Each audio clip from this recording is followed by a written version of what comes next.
Permulaan aktivitas epistemologi atau cara untuk mendapatkan pengetahuan itu telah dimulai oleh para pemikir Yunani antik, Yunani klasik yang telah kita pelajari di video-video sebelumnya. Ya. Mereka lah yang meletakkan dasar bagi kegiatan berpikir ilmiah dan merintis apa yang kemudian dikenal sebagai epistemologi, metode untuk mendapatkan pengetahuan. Pun para pemikir Yunani ini telah berspekulasi tentang esensi realitas. Ya. Melalui Demokritus misalnya, sains modern telah mewarisi atom sebagai inti realitas. Ya. Juga misalnya teorema Pythagoras, ya, kosmologi Aristotelian, dan Ptolemaios yang nanti kita akan kenal sebagai teori ya, geosentrisme, yang nanti digantikan dengan teori matahari yang menjadi pusat tata surya, lalu geometri Platon ya, dan sebagainya ya. Bahkan skeptisisme nihilistik ya, bahwa ada itu tidak ada, itu kita sudah kenal lewat gagasannya Gorgias. Nah, di dua video sebelum ini saya telah membahas tentang gagasan realitas menurut Platon dan Aristoteles ya. Meski hubungan keduanya adalah guru murid, mereka berbeda dalam menjelaskan esensi daripada realitas. Platon mengatakan bahwa idea sebagai realitas sejati dan apa yang tampak pada kita ya, itu hanyalah pantulan dari realitas idea ya. HP ini sekali lagi adalah pantulan daripada realitas idea tentang HP ya. Nah, sementara itu Aristoteles meyakini kebalikannya, bahwa realitas sejati justru adalah benda konkret yang kita tangkap dengan indera kita, lalu berdasarkan tangkapan indrawi itulah akal budi memproduksi idea atau konsep untuk menamai. Jadi di sini kita lihat bahwa perbedaan ontologis atau perbedaan definisi tentang realitas itu kemudian membutuhkan perbedaan metode untuk menangkap, memahami realitas. Ya. Jadi ini teori pengetahuan. Ya.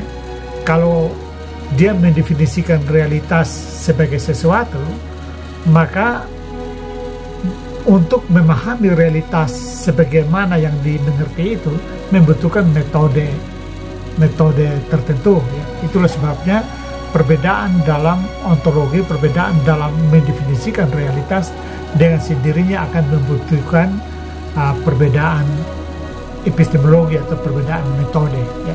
Dan ini rumus baku yang nanti akan membantu kita untuk memahami penjelasan-penjelasan ke video-video di belakang, termasuk memahami ateisme, memahami humanisme, eksistensialisme, fenomenologi. Itu semua kita paham kalau kita tahu bahwa rumusnya adalah karena berbeda secara ontologis, klaim ontologinya berbeda, definisi realitasnya berbeda, maka dengan sendirinya metode yang diproduksi untuk mengakses realitas yang didefinisikan itu akan berbeda.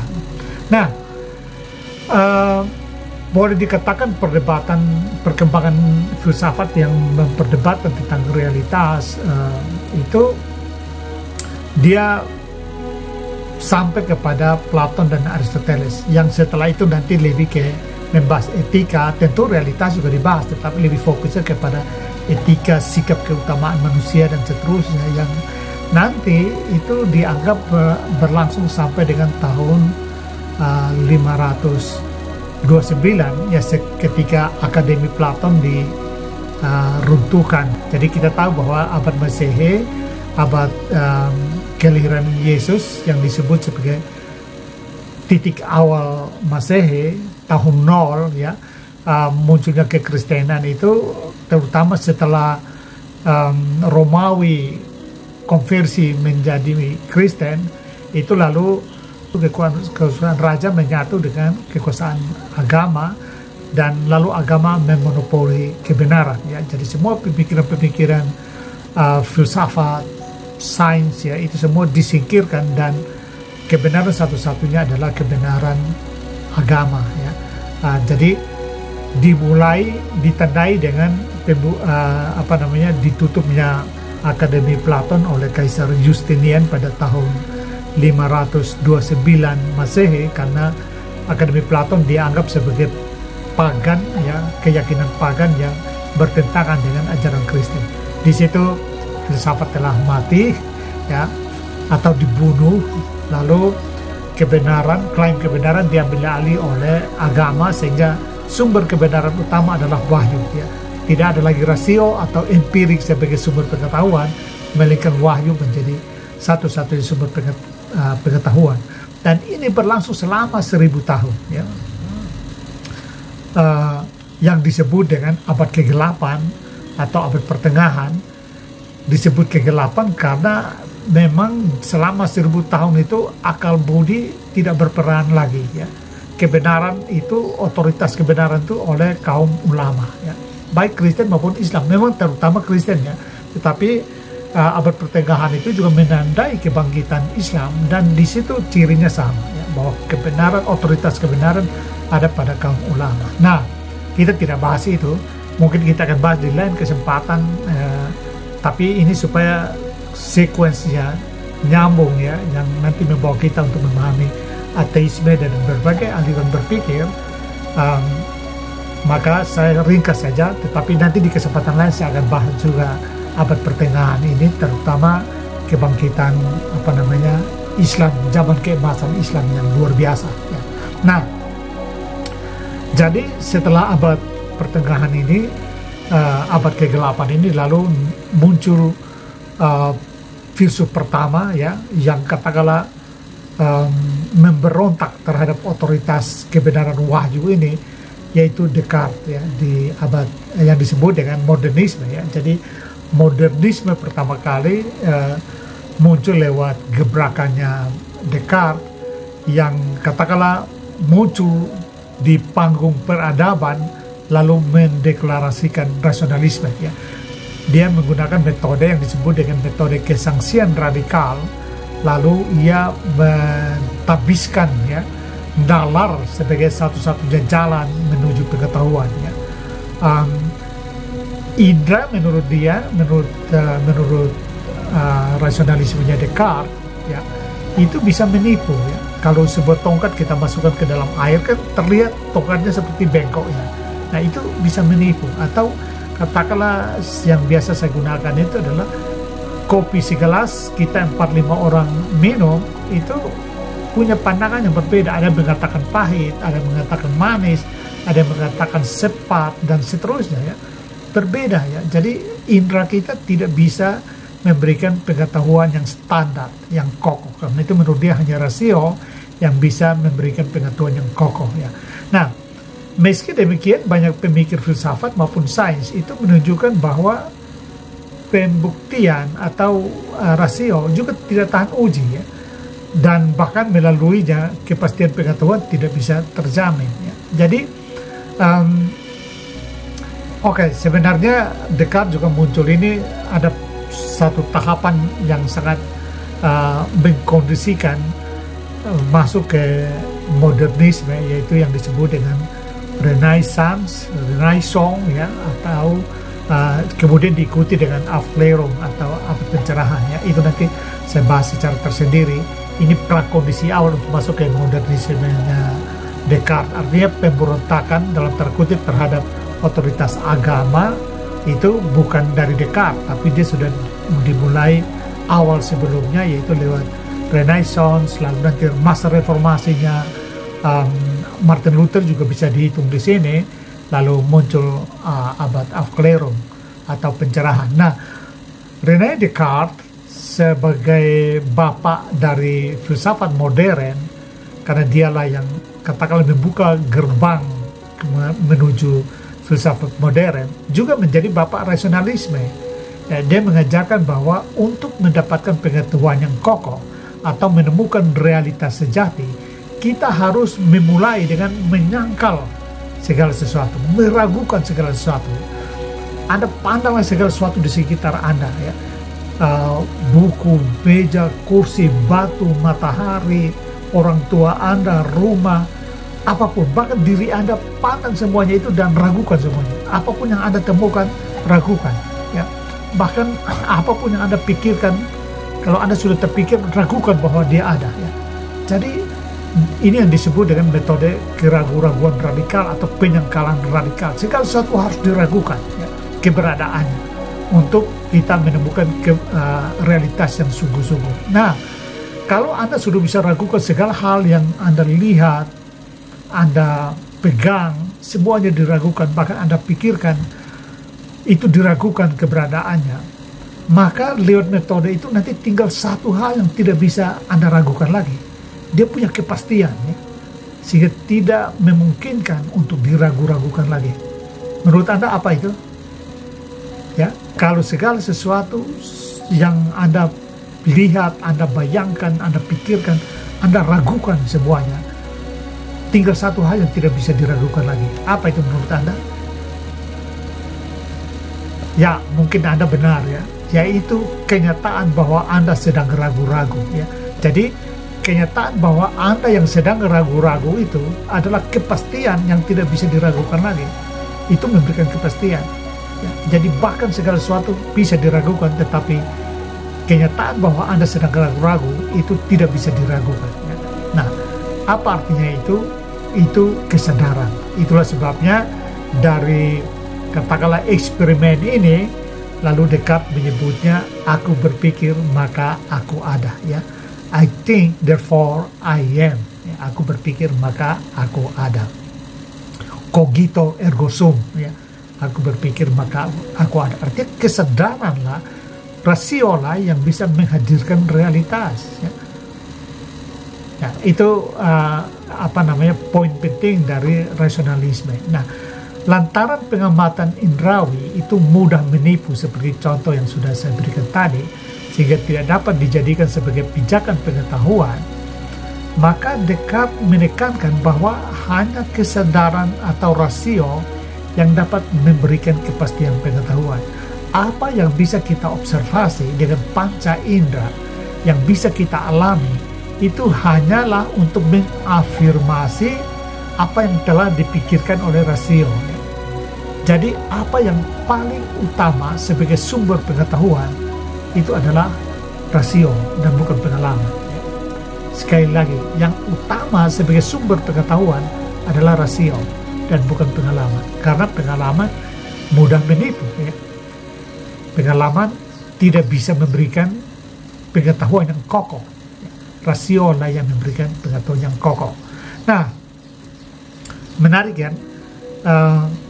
Tapi kemudian nanti muncul kaum empirisme. Secara teknis sebenarnya oleh Francis Bacon dia mendahului Descartes, ya. Tetapi kemudian nanti empirisme baru berkembang pesat di eranya David Hume, Berkeley, George Berkeley, ya. Lalu ada John Locke dan lain-lain.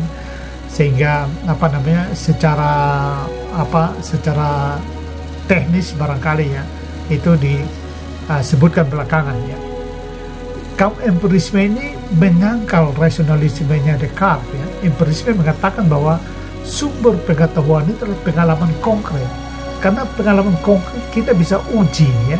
Kita bisa validasi, kita bisa observasi, bisa cek lagi, sehingga dia bisa memberikan kebenaran yang pasti, kebenaran yang teruji, ya. Karena setiap orang bisa, ketika saya mengatakan bahwa katakanlah kopi ini manis atau pahit, maka setiap orang bisa datang dan mengujinya, mengetesnya, gitu, ya, untuk memastikan benar manis atau pahit. Walaupun tadi kita kembali ke argumen rasionalisme tadi, ya, si A mungkin bilang manis, si B bilang pahit, ya, dan dua-dua sama-sama benar. Nah, itu berarti alat observasi indera itu tidak bisa dipegang. Tapi menurut kaum empirisme, oke, tetapi paling tidak dengan merujuk pada pengalaman, setiap orang bisa mengujinya, memverifikasinya untuk memberikan katakanlah kepastian yang kokoh, ya, karena bisa diverifikasi itu, ya. Nah, David Hume itu adalah salah satu pemikir empirisme yang sangat berpengaruh di dalam aliran ini. Saya akan bahas secara khusus juga ya. Mungkin tokoh-tokoh ini saya akan bahas karena meskipun sama-sama empirisme misalnya, tapi David Hume, Berkeley, John Locke memberikan insight yang berbeda ya. Walaupun secara umum tetap empiris sebagai realitas utama, tetapi ada insight yang berbeda dan menarik sebenarnya yang mungkin saya akan bahas di kesempatan yang lain per tokoh gitu ya. Nah, mereka memperkenalkan David Hume maksudnya memperkenalkan apa yang disebut dengan metode skeptisisme radikal ya. Jadi ingat tadi Leo Descartes rasionalisme, dia memberikan metode keraguan-raguan radikal ya. Maka sekarang muncul empirisme lewat David Hume, dia memperkenalkan skeptisisme radikal ya. Nah, metode ini menolak rasionalisme ya, karena bagi David Hume dan kaum empirisme umumnya, yang nyata adalah apa yang kita alami secara langsung. Keseharian kita yang kita alami, kita makan, minum, kita saling berhubungan, kita bisa menguji dan segala macam, melihat, meraba, mengecap dan seterusnya itulah yang nyata menurut mereka ya. Jadi pengalamanlah jalan menuju pengetahuan, bukan rasio. Pengalaman langsung itulah jalan menuju pengetahuan ya.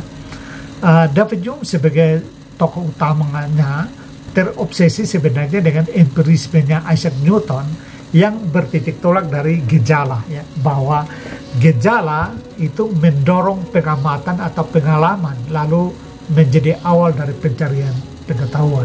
Ketika kita melihat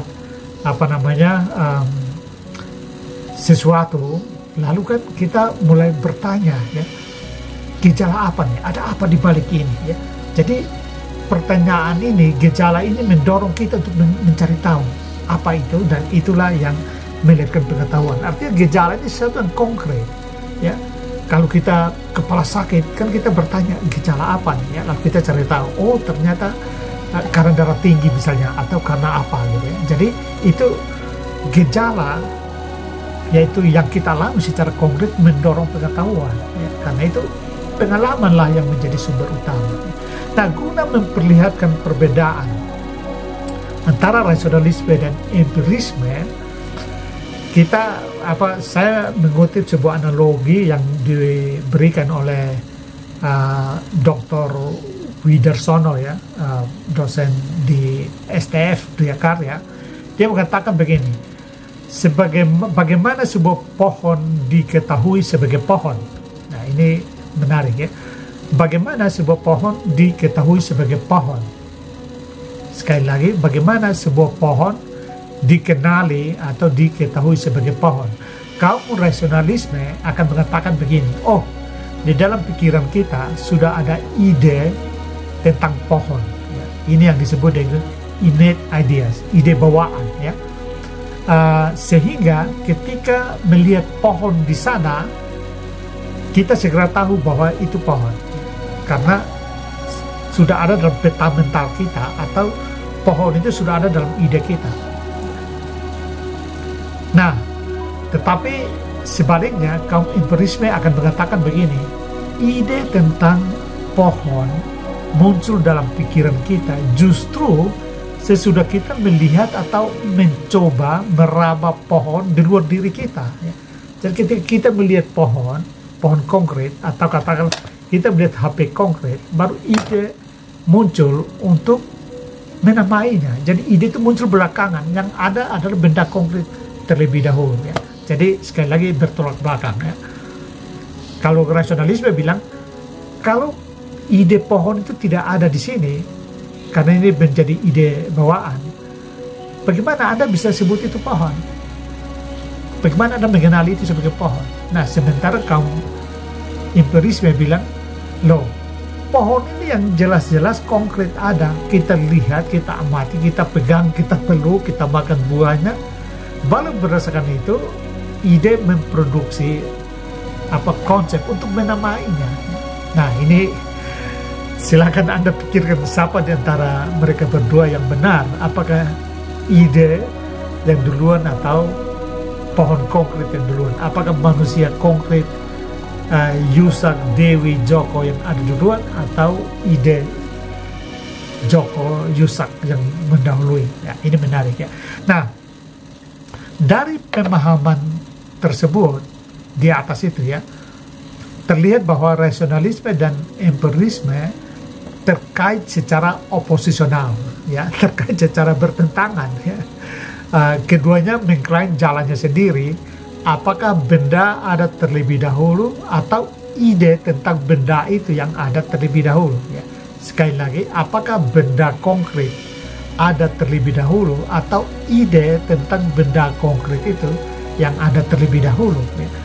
Perbedaan ontologis ini, perbedaan definisi ini ya, dengan sendirinya menjadi penciri perbedaan epistemologi ya, dari keduanya. Jadi hakikatnya tidak seperti rasionalisme yang mengusung rasio atau nalar, empirisme meletakkan jalan pengetahuan melalui daya sensori dari sistem penginderaan kita, dari kelima indera kita atau panca indera kita.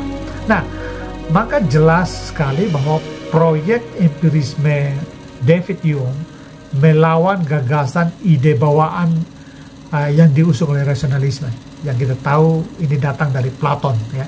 Nah, jadi kita lihat Aristoteles dan Platon di sini membelah ya, yang katakanlah pendukung secara tidak langsung sebenarnya pendukung Platon adalah Descartes yang membangun rasionalisme, dan pendukung Aristoteles adalah empirisme ya, di bawah David Hume dan teman-temannya ya, Francis Bacon dan teman-temannya. Nah, jadi sekali lagi proyek empirisme David Hume melawan gagasan ide bawaan atau rasionalisme ya. Juga sebenarnya menyerang pemikiran religius ya. Jadi empirisme juga menyerang pemikiran religius, termasuk kaum empirisme yang masih percaya pada substansi ya. Substansi dari Aristoteles yang masih dianggap bersifat metafisik. Jadi walaupun empirisme lahir dari Aristoteles, tapi kaum empirisme lalu membuang aspek-aspek atau anasir-anasir metafisiknya. Kita ingat forma ya dan materi itu dalam Aristoteles kan metafisik ya, prinsip-prinsip metafisik yang digunakan untuk mengidentifikasi benda konkret ya. Nah, dengan kata lain, secara luas empirisme menolak sepenuhnya metafisika. Segala sesuatu yang tidak bisa ditangkap dengan panca indera itu bukan realitas. Ya, jadi sekali lagi, menurut empirisme, realitas adalah segala sesuatu yang ditangkap dengan panca indera. Di luar itu tidak ada realitas. Ya. Ini perlu diperhatikan poin-poin ini, karena poin-poin ini akan membawa kita memahami mengapa muncul ateisme, ya, mengapa orang percaya Tuhan, mengapa tidak percaya Tuhan, dan seterusnya. Itu muncul dari prinsip-prinsip atau postulat-postulat seperti ini. Nah, bagi empirisme David Hume, pengetahuan harus dibangun di atas pengalaman dan pengamatan yang ketat. Ya. Apapun yang tidak mengacu ke fakta dan pengalaman itu harus ditolak. Fakta artinya sekali lagi bisa diobservasi dengan panca indera. Kalau tidak, harus ditolak. Ya. Itulah sebabnya gagasan tentang keabadian jiwa atau argumen untuk membuktikan eksistensi Tuhan sama sekali ditolak ya.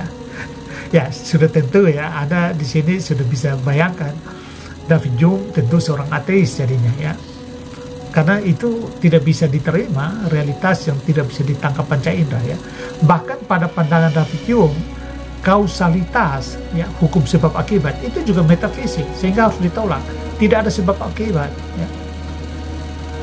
Ini yang disebut radikal, empirisme radikal, karena tentu empirisme yang lain ya tidak seradikal David Hume yang menolak hukum kausalitas ya.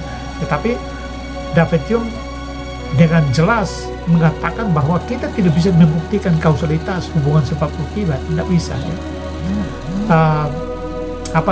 Air mendidih karena panas ya, itu tidak bisa dibuktikan bahwa air mendidih disebabkan oleh karena ada panas atau es ya, es sebagai akibat dari air yang dimasukkan di dalam freezer ya dengan suhu yang tinggi ya, suhu yang rendah ya. Nah, kita tidak, jadi kausalitas pada prinsipnya menurut David Hume kita tidak bisa mengamatinya, tidak bisa diamati. Apa yang dianggap kausal atau apa yang dianggap sebagai sebab akibat itu hanyalah prediksi kita atas dasar prinsip asosiasi yang dimungkinkan karena lebih ditopang oleh pengharapan ya, ketimbang fakta objektif yang bisa diamati. Jadi prinsip asosiasi ini menurut David Hume membawa kita melampaui pengamatan indrawi, karena itu tidak bisa diterima sebagai kebenaran ya. Hebat ya.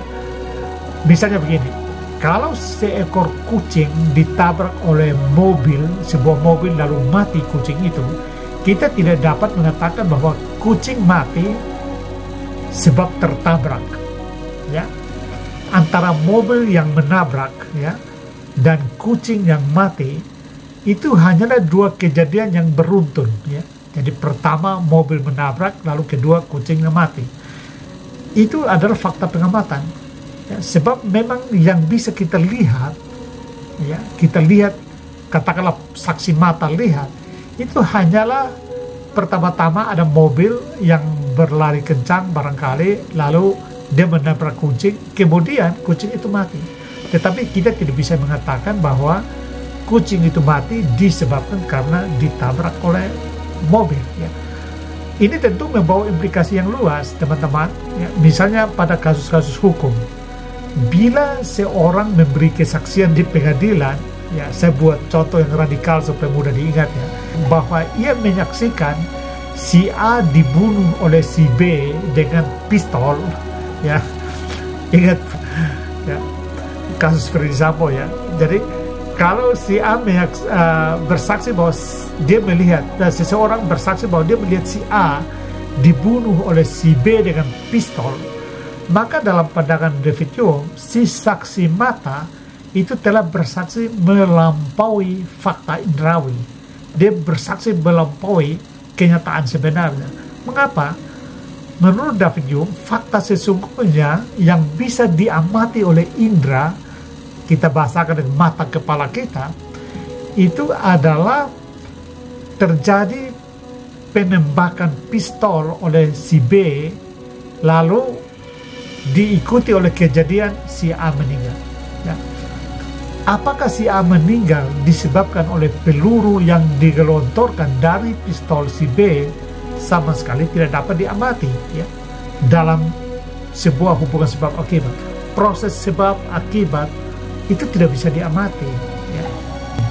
Si A, bukankah si A bisa saja meninggal karena faktor lain sebelum peluru mengenainya ya, misalnya jantungan ya, karena ditembak lalu peluru belum sampai dia sudah mati ya. Tapi oke, mungkin itu juga terlalu dangkal ya. Intinya adalah bahwa kaitan atau proses sebab akibat antara penembakan dan kematian tidak bisa diamati. Yang bisa diamati adalah bahwa benar event pertama, kejadian pertama adalah terjadi penembakan si B terhadap si A, kemudian kedua yang bisa kita amati adalah si A mati. Tapi apakah dia mati karena penembakan atau tidak, kita tidak tahu, tidak bisa diamati ya, gitu ya. Jadi menurut saya ini juga argumen yang kuat ya, menarik ya. Saya pikir kalau model argumen ini dibawa ke pengadilan, ramai pasti ya. Orang-orang hukum harus memikirkannya dengan baik ya, untuk mengatasi argumen-argumen Humenian ya, David Hume ya. Nah, itulah sebabnya skeptisisme David Hume itu dianggap radikal ya, karena bahkan ia mengatakan begini, kita hanya bisa memprediksi besok matahari akan terbit, tetapi kita tidak bisa memastikannya. Anda tidak bisa mengatakan bahwa matahari besok akan terbit. Mengapa? Karena Anda belum mengalaminya. Kita tidak pernah mengalami hari esok ya. Hari esok selalu ke depan, dan kita tidak bisa menyimpulkan sebelum faktanya terjadi ya. Jadi tidak boleh mengatakan bahwa besok matahari pasti terbit atau besok matahari terbit. Itu cuma harapan kita dan itu bukan fakta. Mengapa bukan fakta? Karena kita belum alami. Panca indera kita belum mengalami besok. Ya, besok itu masih akan datang. Ya. Jadi apa namanya? Maksudnya adalah maksud dari David Hume adalah kita tidak boleh membuat kesimpulan sebelum mengalaminya. Karena sekali lagi sumber pengetahuan kan pengalaman. Ya. Empiria dari kata empiria artinya pengalaman ya. Jadi tidak bisa, Anda tidak bisa mengatakan bahwa besok itu matahari akan terbit ya. Kita hanya mungkin memprediksi berdasarkan pengalaman sebelumnya, namun ya sebuah prediksi itu bukan fakta, benar gak ya? Kalau kita prediksi bahwa besok matahari terbit, oke, tetapi prediksi bukan fakta karena itu tidak bisa dijadikan dasar penyimpulan ya. Kita juga bisa mengharapkan besok katakanlah besok kita mau ke kota, besok kita mau ke luar negeri atau kapan tahun depan ke luar macam-macam, boleh mengharapkan, tetapi kita tidak bisa memastikannya ya karena kita belum mengalami ya. Jadi sekali lagi pengharapan itu bukanlah fakta kan. Mengharapkan oke, suatu hal yang bisa saja diterima, tetapi pengalaman atau pengharapan bukanlah fakta, apalagi fakta untuk dijadikan penyimpulan, itu nggak bisa ya. Nah, sebagai runtun logis dari skeptisisme radikalnya, David Hume menegaskan bahwa tidak mungkin kita mencapai pengetahuan ya. Dengan bertopang pada pengalaman indrawi, David Hume meyakini pengalaman yang menjadi fondasi pengetahuan itu sendiri tidak dapat memberi kepastian, melainkan sekedar probability ya. Artinya semua pengetahuan yang kita miliki hanyalah berupa kemungkinan-kemungkinan yang hanya bisa mendekati kepastian. Jadi kita tidak bisa memastikan A atau B, nah, tapi bahwa ada probability-nya, ya, ada peluangnya untuk menjadi seperti A atau B, kan gitu ya. Kalau Anda belajar keras atau belajar bisnis tertentu, lalu Anda langsung menyimpulkan bahwa sukses, itu tidak bisa ya. Anda hanya bisa mengatakan bahwa kemungkinan besar ya, oke, Anda tambah besar juga, kemungkinan besar sukses misalnya kayak gitu ya, tapi Anda tidak bisa memastikan. Nah, ini skeptis sekali ya. Jadi seluruh pengetahuan tidak bisa diperoleh kecuali kemungkinan pengetahuan. Nah, pun kita paham bahwa penemuan sains itu menunjukkan bahwa realitas dapat melampaui fakta-fakta pengamatan seperti yang diedarkan oleh David Hume ya. Jadi di sini kita mau menunjukkan bahwa pengetahuan berdasarkan empirisme dan diragukan, tetapi pada kenyataannya sains juga membuktikan bahwa realitas empirik, fakta-fakta pengamatan itu juga tidak sepenuhnya bisa dijadikan pegangan ya. Jadi misalnya kepastian matematik itu bahkan juga tidak bisa dijadikan pegangan. Ini kritik terhadap empirisme sebenarnya ya. Banyak fakta hanya dapat dikonfigurasi melalui model ya.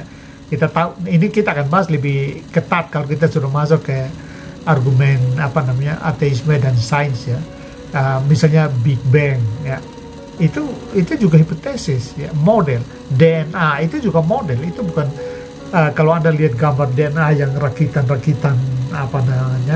ya itu bukan kenyataan sebenarnya seperti itu, tetapi itu model, atau gambar atom itu juga pemodelan ya, bukan realitas yang sebenarnya ya. Jadi model-model abstrak, formula matematik juga itu pemodelan ya. Pemodelan realitas bukan realitas ya sebenarnya. Jadi formula matematik guna mensimbolisasi realitas agar bisa dipahami. Jadi semata-mata sebuah penyederhanaan, pemodelan untuk kita memahami realitas, tapi dia bukan realitas yang sebenarnya ya.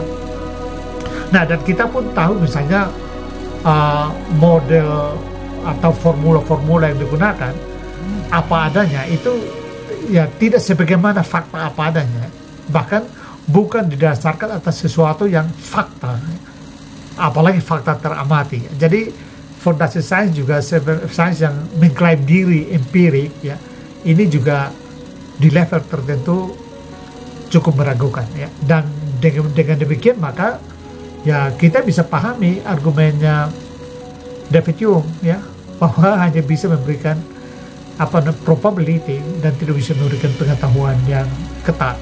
Nanti kita pelajari empirisme pada prinsipnya, nanti dia mengklaim bahwa dialah yang memberikan pengetahuan yang pasti lewat pengalaman empirik. Tetapi argumen David Hume menurut saya mudah diterima, lebih bisa diterima. Bagi saya lebih bisa diterima karena pada kenyataannya memang sains yang mengklaim berdiri di atas pengalaman empirik, fakta-fakta empirik, fakta-fakta kasar, nyatanya juga banyak fakta-fakta yang diklaim sebagai fakta teramati tidak bisa diamati juga ya.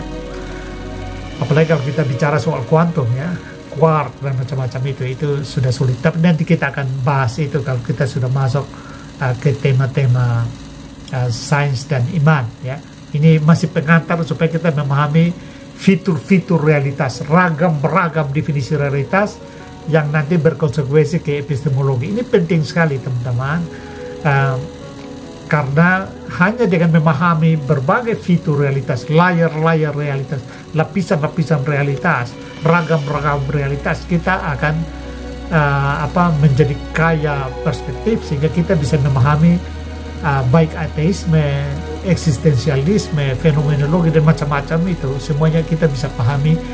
Teologi ya, kita bisa pahami dan tempatkan pada tempat yang sebenarnya. Nah, dengan demikian maka baik rasionalisme maupun empirisme belum memberikan kepastian pengetahuan ya. Sama-sama belum bisa memberikan kepastian pengetahuan. Artinya baik kesangsian radikal dari rasionalisme René Descartes maupun skeptisisme radikal empirisme dari David Hume itu belum dapat memberikan kepastian pengetahuan ya. Di video sebelumnya saya sudah membahas bagaimana di kemudian hari Immanuel Kant yang nanti saya bahas setelah video ini, dia akan mencoba mendamaikan ya, atau membuat sintesa antara rasionalisme dan empirisme ya, dengan mengembangkan filsafat kritis atau filsafat transenden ya, dan lewat proyek itu lalu Kant berusaha untuk menyatukan atau mendamaikan rasionalisme dan empirisme ya. Dari katakanlah pertentangan antara Platon dan Aristoteles muncul rasionalisme dan empirisme yang katakanlah secara oposisional, diametris ya, bertentangan, itu nanti coba didamaikan oleh Immanuel Kant ya, yang kita nanti saya akan munculkan dalam video berikutnya ya. Omong-omong, di mana posisi Anda? Anda pendukung empirisme atau rasionalisme? Mari kita bahas di bagian chatnya ya. Terima kasih atas perhatiannya dan sampai jumpa di video berikut di mana kita membahas Immanuel Kant.